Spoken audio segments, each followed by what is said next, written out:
The big show. This is one of the weirdest movie posters I've seen in a while. We want a close up of your head. Yeah. Like, but big. Can you imagine yourself on a billboard like just that?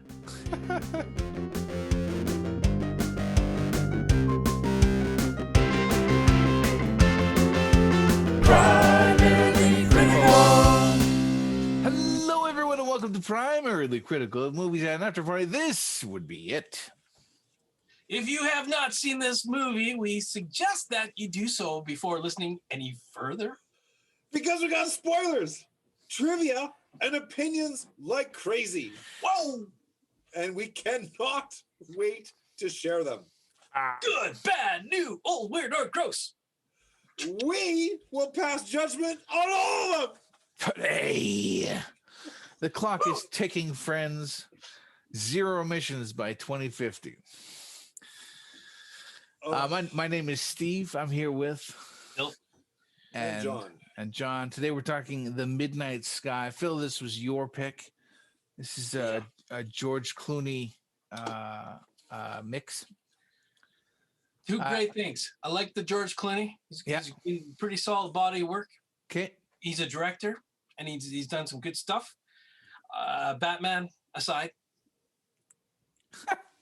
But you get the feeling this movie was like, hey, Netflix, here's some money, George. Go out and do your honey project, your whatever you've been itching to do. And it's, you know what? I love sci-fi movies, and also I like to see how the world-ending movie kind of movies, how they handle the end of the Earth scenarios. And this is end of the Earth scenario. We're talking about two people. End. Yeah. What do you guys think of the movie? I enjoyed it. I enjoyed it. It had its pitfalls, though, for sure. Yeah. I liked it very much. You guys into sci-fi movies like Interstellar or The Martian? Really geeky stuff. Like, they get the details. It's not a stupid Armageddon kind of movie, like schlocky kind of. They get serious about science and stuff. Oh yeah. Serious. Yeah, no, I love science fiction. I love a good science fiction. Like space, right? Like 2001 and I really wish in this movie they had said what happened on Earth. Yeah.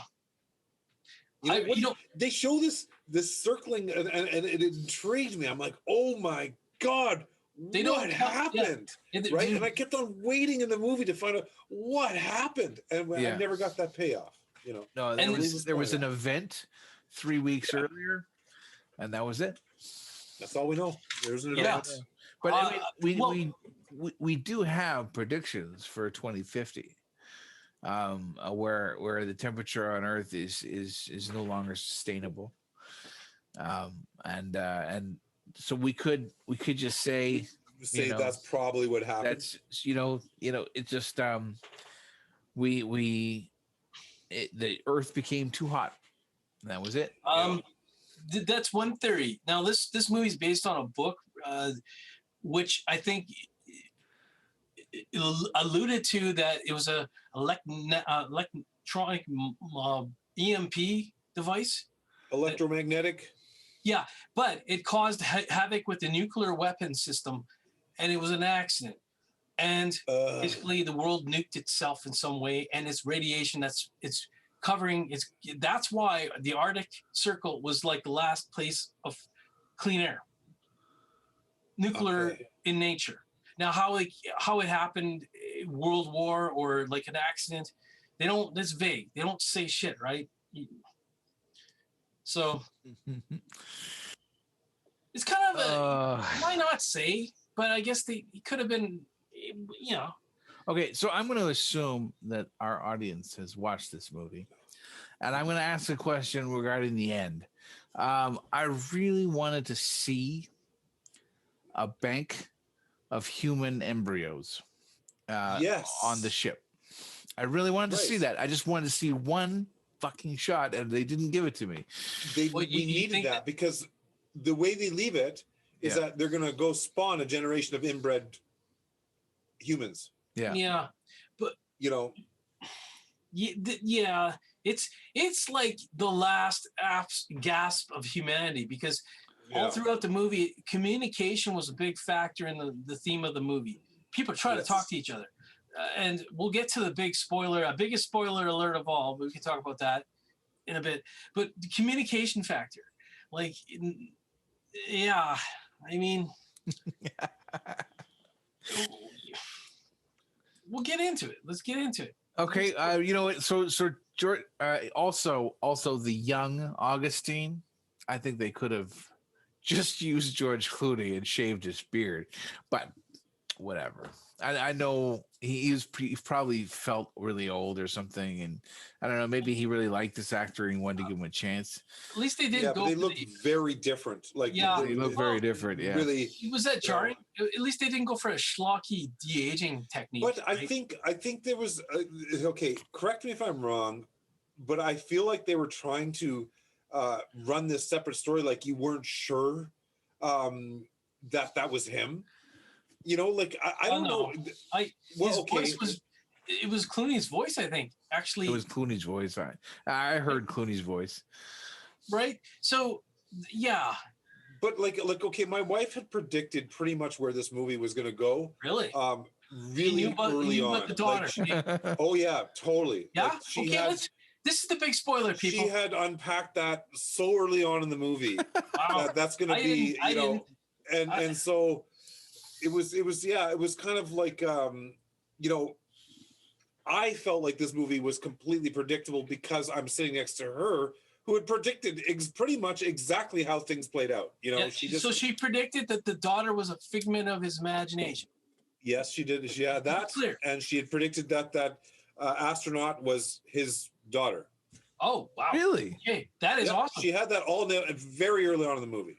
I was picking up on the girl being a figment of his imagination, but I didn't draw any conclusions to any relation to the people on the show. No, she had that. So I mean, it blew my mind too. I gotta admit, I was like, really? And she's like, oh yeah, no, I'm sure of it. And I'm like, wow, that is, you know,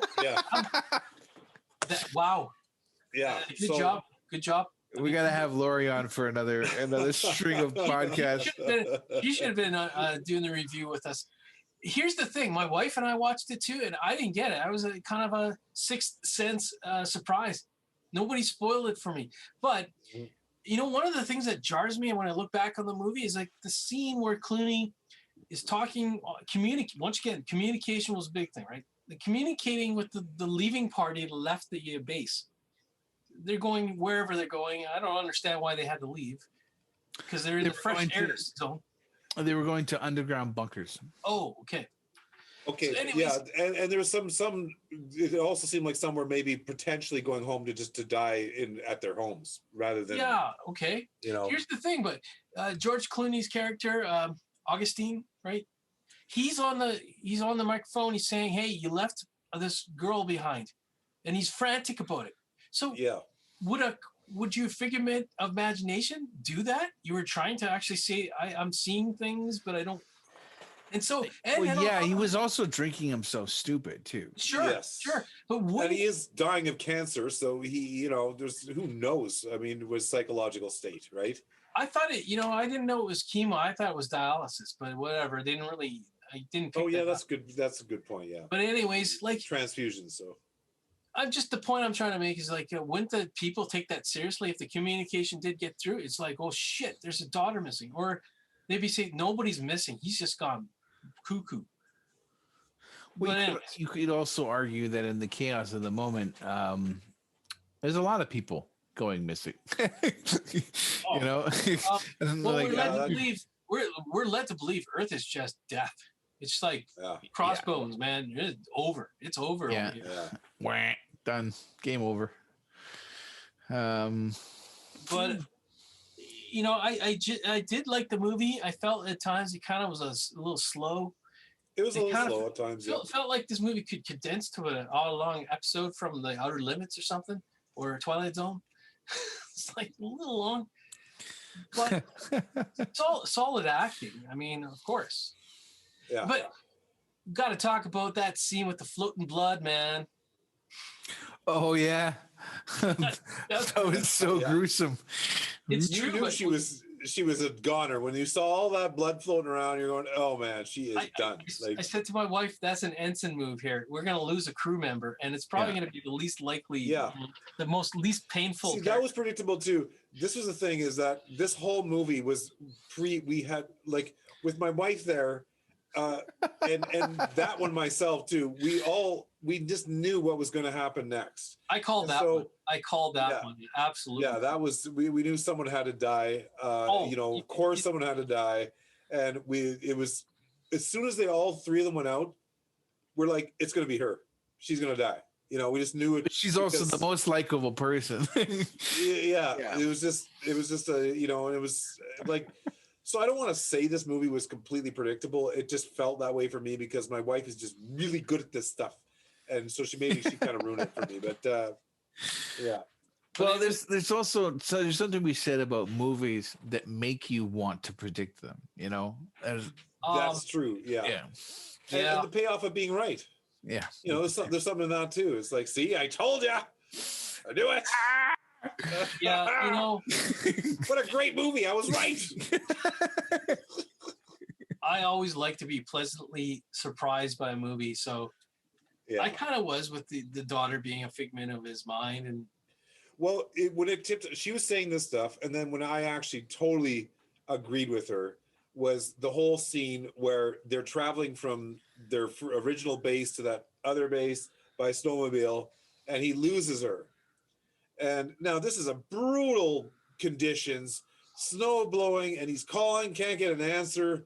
And then suddenly she's just there like an angel standing, and it's like, okay, yeah, you are right. Yeah, that's totally a figment of his imagination. Yeah. How about the water scene? I hate that in movies. Come on.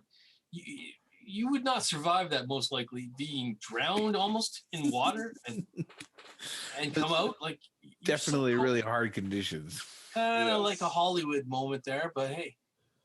Yes. As I understand it, that's like incredibly difficult conditions, and he wouldn't have survived. But I've never been in that situation. I don't know anybody who has. Well, hypothermia, man. Well, anyways, he was sopping wet when he came out of and the weather didn't let up. Steve, we know cold. We know enough about cold. Yeah. Anyways, we know cold. Yeah. Yeah. And we always know when there's cold, you see breath. This is Hollywood's biggest mistake about cold. Is how many movies have I watched where they're in the freezing cold and there's no breath coming out of their mouth? Yeah. We're Canadians, man. We catch this stuff. We know it. Yeah, but I like man versus plastic shavings. I like women against nature movies too. That's one of my other I like movies that pit humans against nature, and nature is fighting you. And so I like that. I liked it. I think a lot of the things he did and a lot of the cast did were sensible moves. And even how did you guys feel about the two guys saying, "Hey, peace out. We're going to go die on Earth." It's like, had fun. Check it out. I mean, it kind of makes sense. It kind of made sense. Would you do that? Would you want to be with your family? Well, okay, so they're under the impression, put yourself in that situation. Earth is done. Nobody's even contacting him. There's no communication once again. But they had when they made that decision, they had the information already that Earth was done, and they had enough. So basically, their reasoning, and it's logical, is that they're going to go down. They want to be at least try to find their families so they can die with their families, right? Well, is that correct? Is that how you guys understanding? Well, okay. One guy was a family man, and he desperately wanted to be with his family. He made a promise. Yeah, he wanted to die with his family, and that's essentially what's probably going to happen, unless he's in a bunker. They're in the bunker safe, and he can negotiate that. Who's even there to help pick them up when they land? See, that's where I was going to go with this. The logistics of it seemed a little. Earth is a very large planet, and my understanding is that there was no information passed on to what bunker where the family would be. So they got to search all of Earth. Oh, it's a needle in a narrow haystack. it down to United States, but they got to search all of the United States to figure out where these bunkers are, which one their family is. And they might have had a plan B scenario where we know your family's going to be in bunker so-and-so. When this shit hits the fan, we're going to take your family here. Now, my understanding is she did communicate that information. At the end, there's that video. She did say, this is where I'm going to be. Yeah. Okay. So, well, still, like it seems like there's nothing left because there's no contact. But good luck to them. Good luck to them. Yeah, these are tough decisions, and we can criticize them all we want. Well, I don't know what I would do. I'd probably want to be with my family too and die, as opposed to try to start a life and have a bunch of inbred children on a different planet. It's just, man. I mean, they could go and land on Earth and immediately regret it. It's like, yes. Like as soon as we open the door to this spaceship, we're gonna fry. Yeah, we're gone. And then they're just sitting in the spaceship waiting to open the door, or not. Guys, yes. I'm gonna get a little geeky. I'm gonna get a little NASA on your asses now. Okay, I'm ready. This bugged me. Humans are already planning to establish a base on the moon as an international effort. So in 2049, you bet your ass there probably would have been a base on the moon in a case to launch off of to go to Mars and so on and so forth. Right. Which they didn't even talk about. It is in the works, right? And so there would be a settlement of humans, maybe of the thousands, maybe I don't know. But the human race would probably exist on that level. The idea that they're totally wiped out, I don't know. But hey, that's 2049. We're only talking like 29 years from now, right? Oh, they'll have people. There will be some activity on the moon. I think so. There's going to be living. Like they have the elements. They found water. They can do it. It's part of the plan to get to Mars if it happens. I'm pretty convinced we'll all be dead by then.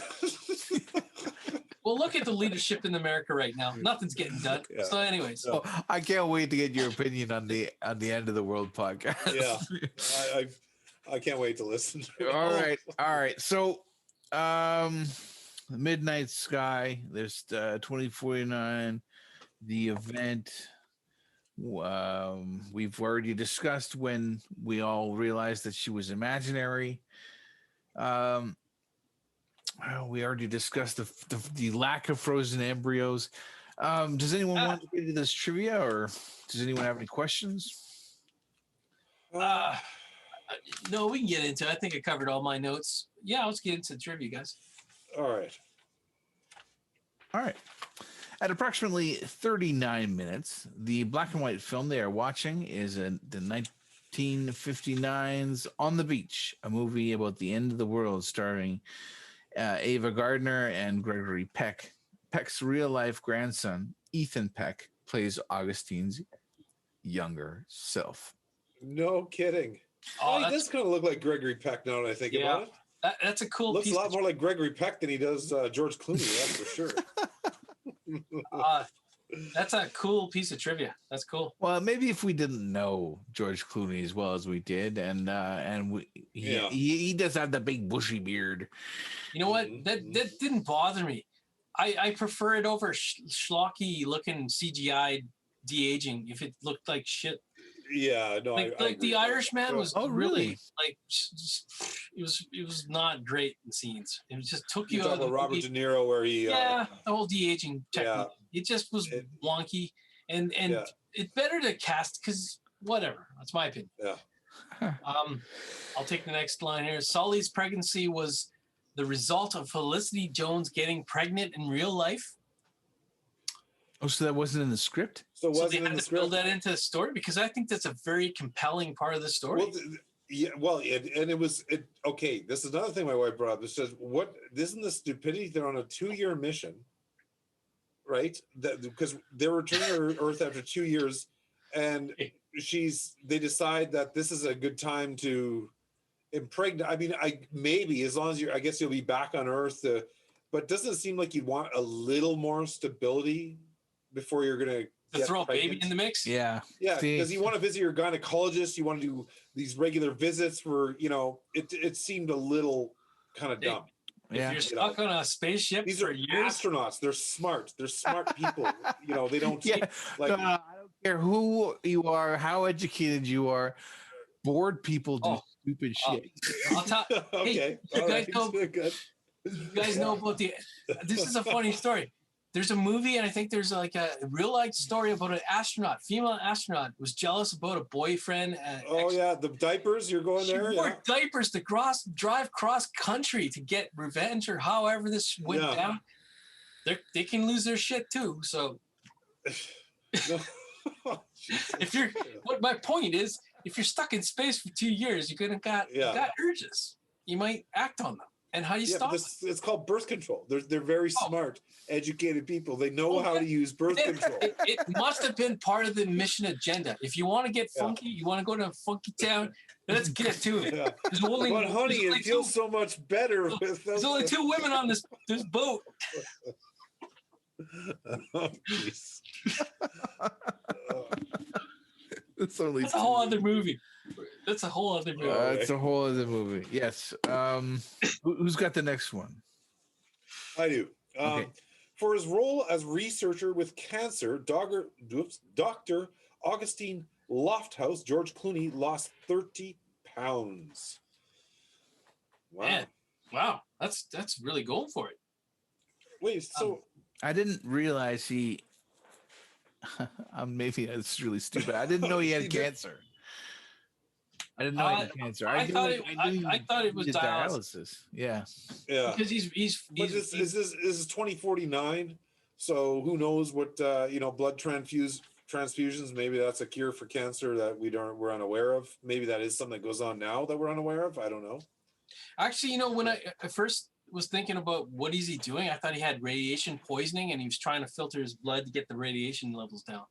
But I don't know. Whatever.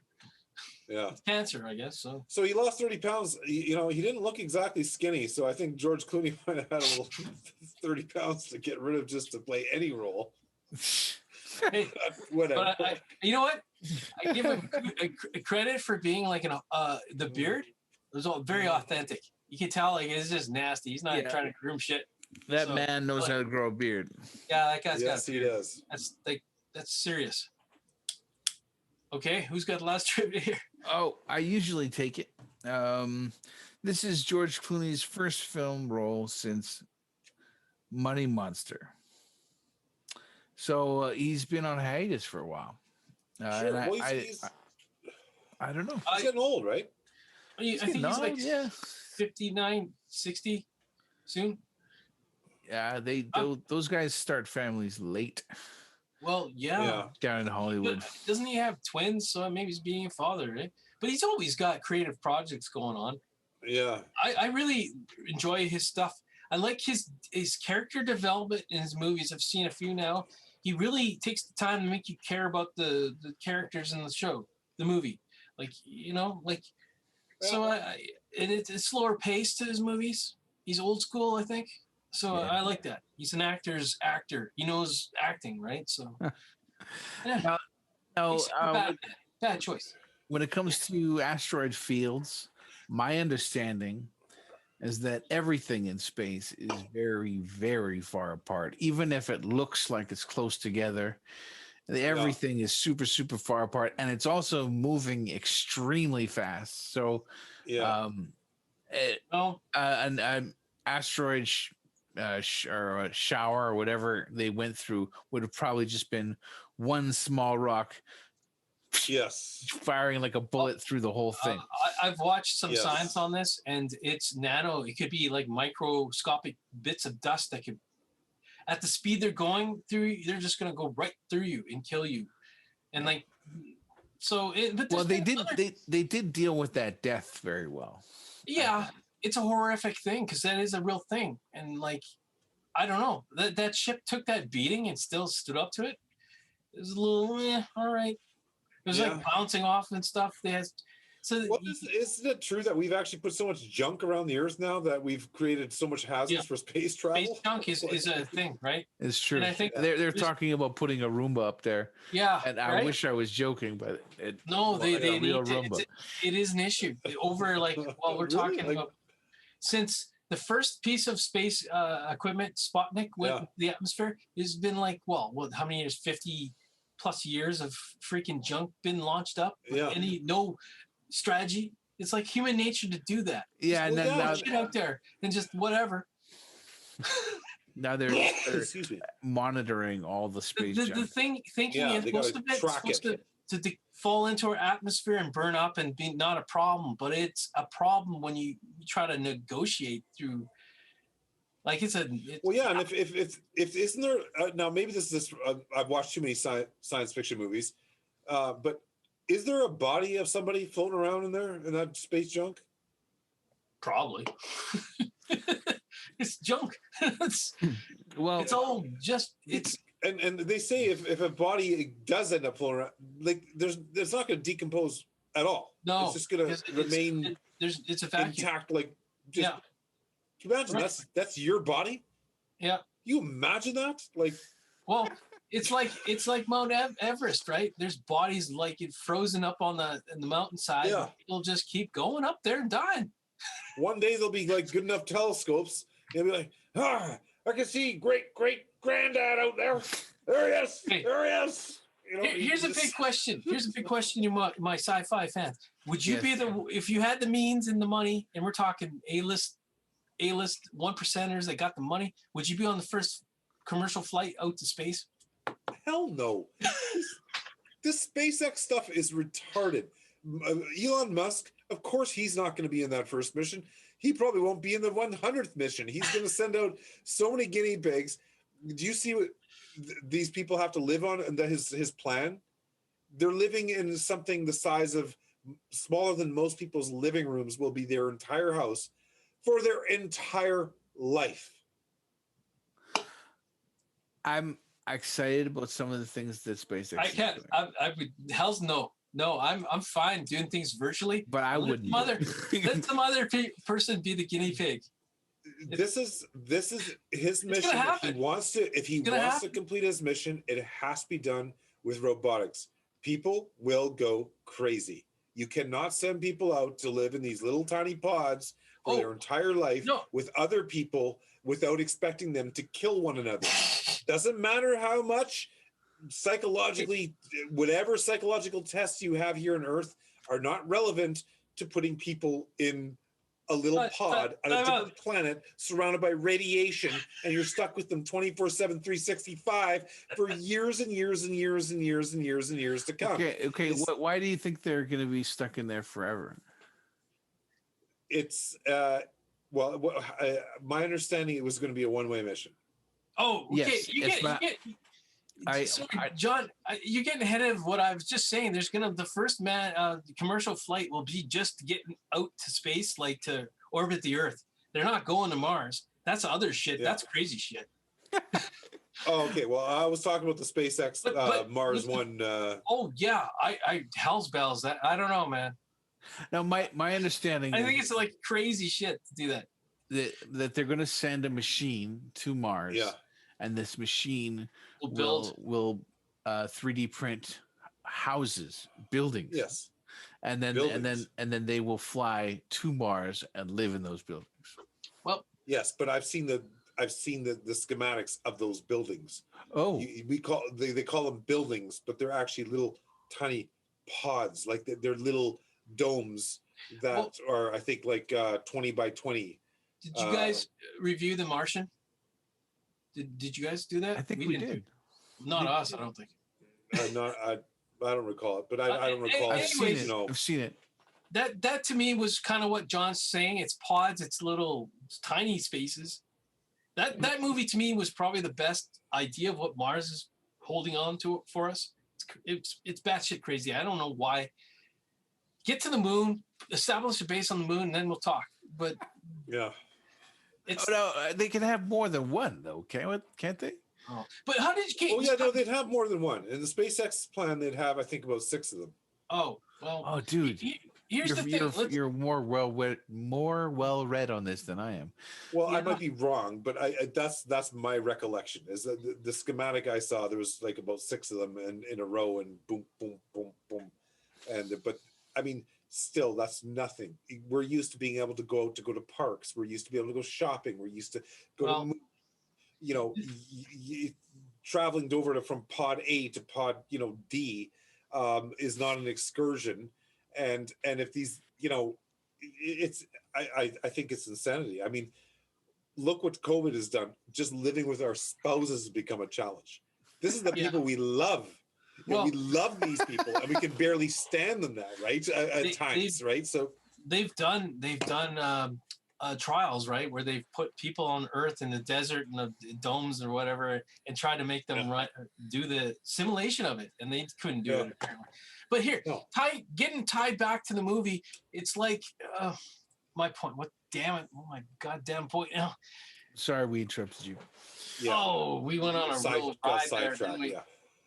How did you feel about their idea that Jupiter held a moon that was inhabitable? How would we not know about this sooner? And that was Augustine's whole life mission, was to establish this is a place you should go to. But there was many attempts, and so this one worked. And like, why didn't they know it worked sooner and just get like? Because it looked like paradise. I've heard that one of Jupiter's moons is the most likely place to find life. That's some fascinating science to me, man. But like, I don't know anything there. Why aren't we going there? Mars is like a hell fucking hole. It's like it's a lot more work than it's probably going to be worth. But hey, whatever. You got to think of Jupiter. The way to think of Jupiter is as a sun. It's got, they call them moons, but they're actually like planets. It has its own orbiting. Yeah, it's like a mini sun. Right, and they've actually said that there's a chance that Jupiter could ignite, because it is mostly gas, and become a sun. So it's actually like a sun in forming. It's in the early makings of a sun. Wow. So, and it already has its own, you know. So it's a possibility one day that. So yeah, why isn't there more interest in trying to get there than Mars? Anyways, you talk about. Well, there's also theories about Mars is much easier to terraform. Yeah, I've heard that theory. I think until you get terraforming putting humans out into space is idiotic. Hey, but you know, isn't that like humans to go to another planet and try to fucking sully that planet? Terraforming is like irreversible fucking environmental fucking war. It's like, why? You always just go here and start our own like freaking. No, terraforming is a great idea. You think? Terraforming is bringing life to something that's desolate. No, it's on such a scale. Start terraforming Earth because we're going to be desolate here pretty soon. Oh, I really think. The thing is, terraforming. John, you guys have kids to worry about. My thinking is your daughters and sons' future is like a grandchildren away from really hitting the fan.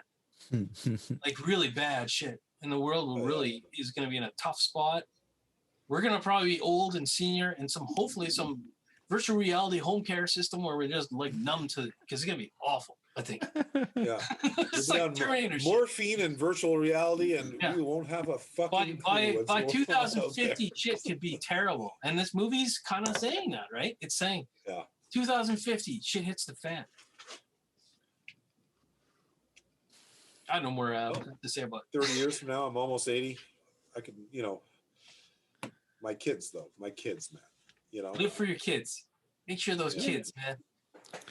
Got to hit that zero emissions by 2050. Oh, God, I don't know, man. That's like, the whole COVID thing. Try.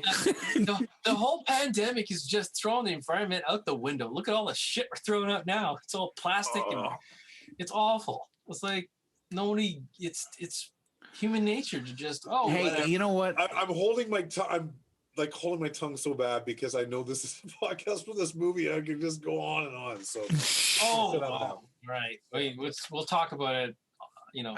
My understanding is because of COVID-19, nature has reclaimed a lot of space. Yeah, but that's which is really interesting. That's temporary. Phil, these are my children. Recycle, you mother. Oh man, like John, I could get into this. Oh man, it just bugs me. Humans are just awful. We're given this beautiful brain to use, and we just fucking shit on things. Anyways, is that the Midnight Sky, gentlemen? That's the Midnight Sky, and a lot of other stuff too. And a lot of other stuff. I think we ended up venting here for the last 10 minutes. Hey, you know what? I think that was just exactly what the movie wanted us to do. Hey, George, you stirred up a lot of talk. Anyways. There you go. Yeah. Okay, so that was Midnight Sky. We are primarily critical. You are awesome for watching us. And be sure to check out our next podcast Monday at noon. The plan is to do Prospect. I picked this movie. It's on Netflix. I picked it because I'm on a